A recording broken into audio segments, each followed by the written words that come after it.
تلك آيات الكتاب المبين إنا أنزلناه قرآنا عربيا لعلكم تعقلون نحن نقص عليك أحسن القصص بما أوحينا إليك هذا القرآن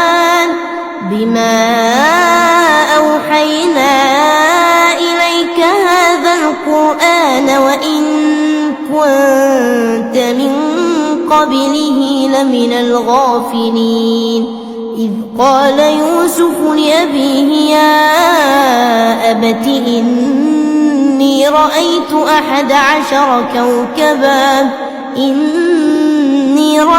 11 كوكبا والشمس والقمر رأيتهم لي ساجدين قال يا بني لا تقصص رؤياك على إخوتك فيكيدوا لك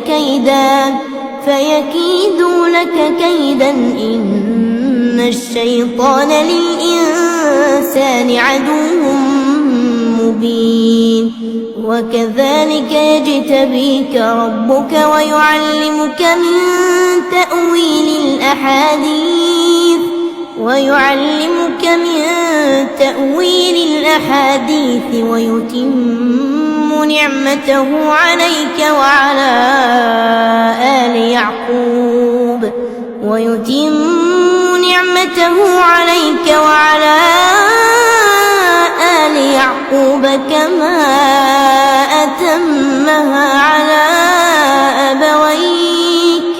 كما أتمها على أبويك من قبل إبراهيم وإسحاق إن ربك عليم حكيم لقد كان في يوسف وإخوته آيات للسائلين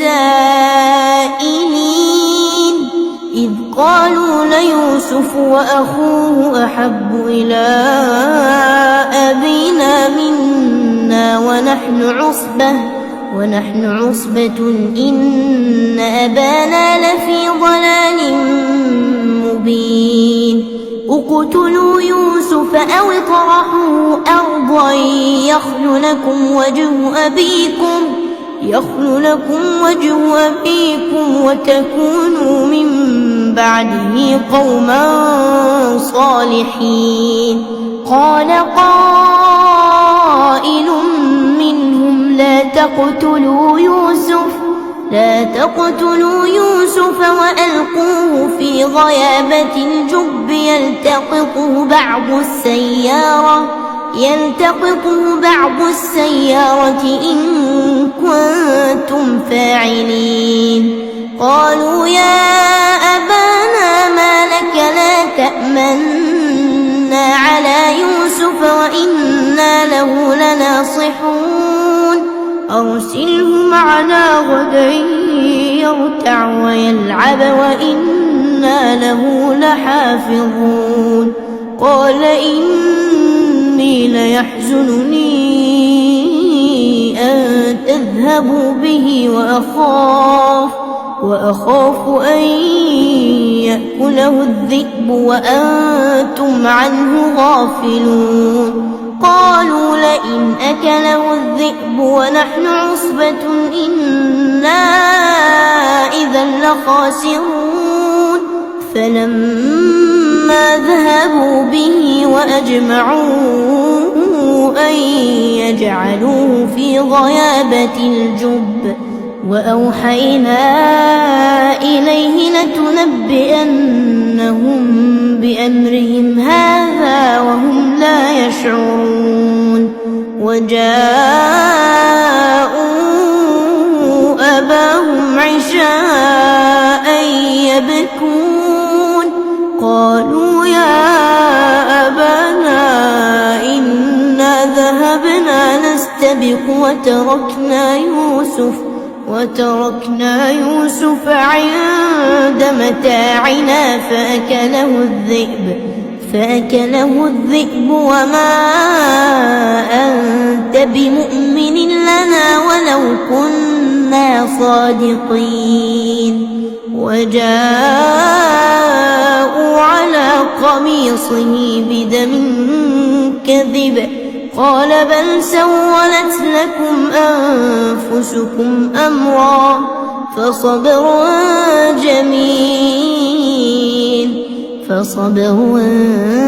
جميل والله المستعان على ما تصفون. وجاءت سيارة فأرسلوا واردهم فأدلى دلوه قال يا بشرى هذا غلام وأسروه بضاعة والله عليم بما يعملون. وشروه بثمن بخس دراهم معدودة وكانوا فيه من الزاهدين. وقال الذي اشتراه من مصر لامرأته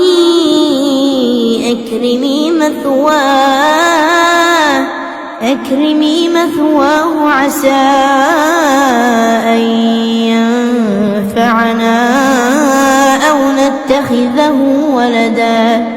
وكذلك مكنا ليوسف في الأرض ولنعلمه من تأويل الأحاديث والله غالب على أمره ولكن أكثر الناس لا يعلمون. ولما بلغ أشده آتيناه حكما وعلما وكذلك نجزي المحسنين. وراودته التي هو في بيتها عن نفسه وغلقت الأبواب وقالت هيت لك قال معاذ الله إنه ربي أحسن مثواي إنه لا يفلح الظالمون. ولقد همت به وهم بها لولا أن رأى برهان ربه كذلك لنصرف عنه السوء والفحشاء إنه من عبادنا المخلصين. واستبق الباب وقدت قميصه من دبر وألف يا سيدها لدى الباب قالت ما جزاء من أراد بأهلك سوءا إلا أن يسجن أو عذاب أليم. قال هي راودتني عن نفسي وشهد شاهد من أهلها إن كان قميصه قد من قبل فصدقت وهو من الكاذبين. وإن كان قميصه قد من دبر فكذبت وهو من الصادقين. فلما رأى قميصه قد من دبر قال إنه من كيدكن إن كيدكن عظيم. يوسف أعرض عن هذا واستغفري لذنبك إنك كنت من الخاطئين. وقال نسوة في المدينة امرأة العزيز تراود فتاها عن نفسه قد